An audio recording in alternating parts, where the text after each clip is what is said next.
Baik, selamat pagi, selamat siang, dan selamat malam. Pada video kali ini kita akan melihat bagaimana cara kita mengisi dokumen tindak lanjut setelah kita diobservasi oleh kepala sekolah. Kita langsung saja masuk ke platform Merdeka Mengajar dan kemudian tampilannya akan seperti ini. Nah, jadi sekarang setelah kita diobservasi oleh kepala sekolah, progres kita yaitu 50%. Nah, seperti ini. Selanjutnya kita akan masuk ke cek langkah observasi yang ini. Jadi kita langsung cek saja langkah observasinya. Kita klik. Nah, dan kemudian tampilannya akan seperti ini. Nah, jadi ini yang tahapan isi dokumen persiapan sudah kita lalui. Kemudian tahapan observasi praktek pembelajaran di kelas sudah kita lalui. Dan kita juga sudah dinilai oleh kepala sekolah. Dan sekarang tahapan kita selanjutnya yaitu kita akan mengisi dokumen tindak lanjut. Nah, yang ini pengisian isi dokumen tindak lanjut. Nah, jadi untuk mengisi dokumen ini kita langsung aja masuk ke ini, kita klik lanjutkan. Dan kemudian tampilannya akan seperti ini. Ini adalah hasil pengamatan atau penilaian kepala sekolah ketika kita diobservasi.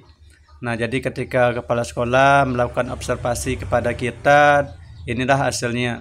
Nah, jadi kepala sekolah kemarin memberikan saya nilai seperti ini berdasarkan pengamatan atau observasi yang dilakukan kepada saya. Nah, jadi dari 3 target perilaku, kemudian ini ada rating dari atasan, jadi semuanya telah saya lakukan dengan efektif, dilakukan dan efektif. Nah, tetapi meskipun semuanya sudah dilakukan dan efektif, tetap saja nanti akan ada rekomendasi atasan atau rekomendasi dari kepala sekolah. Nah, ini adalah contoh rekomendasi dari kepala sekolah. Menurut hasil observasi terhadap elemen keteraturan suasana kelas, pada dasarnya sudah terlaksana dengan baik, namun perlu diperhatikan dan dipelajari lagi terkait perilaku guru mengajak siswa untuk berinteraksi dan berperan aktif dalam kelompoknya.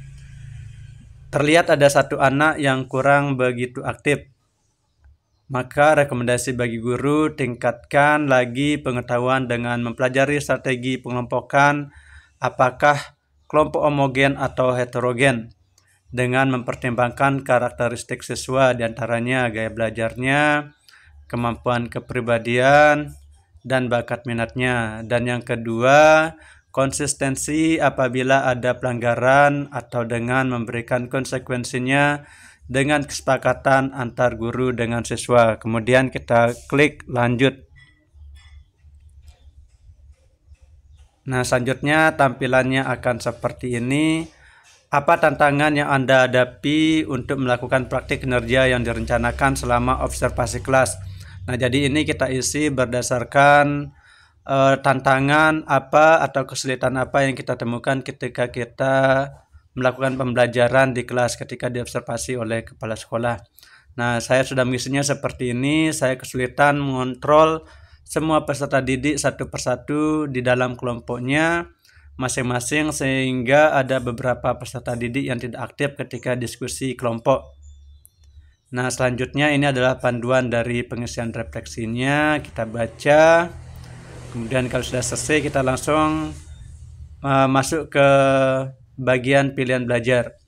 Apa tujuan tindak lanjut yang ingin Anda lakukan untuk meningkatkan kualitas praktik pembelajaran Anda? Nah, saya sudah mengisinya seperti ini. Saya akan mempelajari cara mengoptimalkan keaktifan semua peserta didik saat pembelajaran, terutama ketika mereka berdiskusi atau mengerjakan tugas kelompok. Kemudian, apa upaya-upaya yang ingin Anda lakukan untuk mencapai tujuan tindak lanjut tersebut? Nah, upayanya saya akan berdiskusi dengan rekan sejawat dan mempelajari referensi-referensi di internet atau buku. Nah, ini adalah upaya tindak lanjut yang akan saya lakukan. Kemudian, kapan Anda akan melakukan aksi tindak lanjut? Nah, mengenai kapan kita akan melakukan aksi tindak lanjut ini, usahakan setelah kita misalnya kita observasi bulan Maret, ya di bulan Aprilnya ya kita akan melakukan aksi tindak lanjut seperti itu. Selanjutnya, apa dukungan yang Anda butuhkan untuk melakukan upaya tindak lanjut? Nah, ini adalah dukungan yang kita perlukan. Ketika kita klik yang tanda panah di sebelahnya, ini ada pilihannya yang mana yang kita perlukan ketika kita melakukan tindak lanjut tersebut. Apakah sumber daya untuk melakukan kegiatan belajar atau praktik, penyediaan atau pembelian alat dukung pembelajaran, penyediaan atau akses ke sumber belajar, izin untuk mengikuti pelatihan di luar satuan pendidikan, ataukah memperoleh mentoring dari kepala sekolah, guru penggerak, guru atau pemateri eksternal atau manajemen. Jadi tinggal kita klik yang mana dukungan yang kita perlukan. Misalnya saya memilih yang sumber daya untuk melakukan kegiatan belajar atau praktik. Saya pilih yang itu misalnya contohnya. Nah, selanjutnya kita akan masuk ke bagian pilihan belajar dari platform Merdeka Mengajar PMM. Di sini tulisannya opsional. Nah, selanjutnya apa tujuan tindak lanjut yang ingin Anda lakukan untuk meningkatkan kualitas praktik kinerja Anda? Nah, di sini kita bisa memilih satu saja dari tujuan tindak lanjut kita. Nah, di sini kan ada 3 bagian, 3 pilihan. Jadi kita bisa memilih satu saja. Nah, misalnya di sini pilihannya pengelolaan kelas untuk mencapai pembelajaran yang berpusat pada peserta didik. Kemudian pilihan selanjutnya interaksi aktif dan empatik terhadap peserta didik, dan pengelolaan emosi dalam menjalankan peran sebagai pendidik. Jadi tinggal kita pilih salah satu yang kita pilih.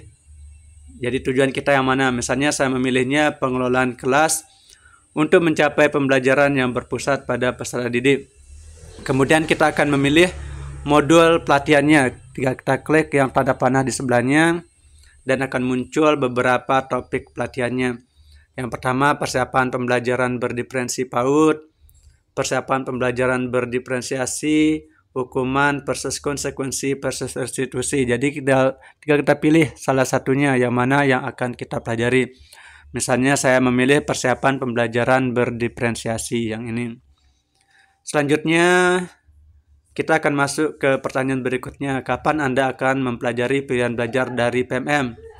Nah, misalnya saya memilihnya di bulan April sampai Mei. Selanjutnya, apa dukungan yang Anda butuhkan untuk melakukan upaya tindak lanjut? Maksudnya di sini tindak lanjut kita di PMM. Nah, klik tanda panah. Di sini ada pilihannya hampir sama seperti yang tadi. Nah, jadi kita pilih salah satunya. Misalnya saya memilih yang sumber daya untuk melakukan kegiatan belajar. Saya klik yang ini. Nah, jadi semuanya sudah saya isi, dan kalau sudah selesai mengisi dokumen tindak lanjut ini, kita bisa langsung kumpulkan dengan mengklik tulisan kumpulkan di kotak warna biru, atau bisa juga kita simpan dulu sebagai draft untuk kita periksa kembali. Nah, seperti itu. Jadi kalau kita sudah merasa ini sudah sesuai, tinggal klik saja misalnya kumpulkan. Misalnya kita langsung kumpulkan. Nah, misalnya saya klik kumpulkan. Kemudian di sini ada, kita perlu mengkonfirmasi. Setelah dikumpulkan, isi dokumen tidak dapat diubah lagi. Nah, misalnya klik lagi kumpulkan. Nah, selanjutnya dengan demikian dokumen tindak lanjut kita sudah terkirim. Nah, jadi sekarang kita akan menunggu kepala sekolah untuk memeriksa isi dokumen tindak lanjut kita. Nah, jadi mungkin demikian. Semoga video ini bermanfaat dan terima kasih.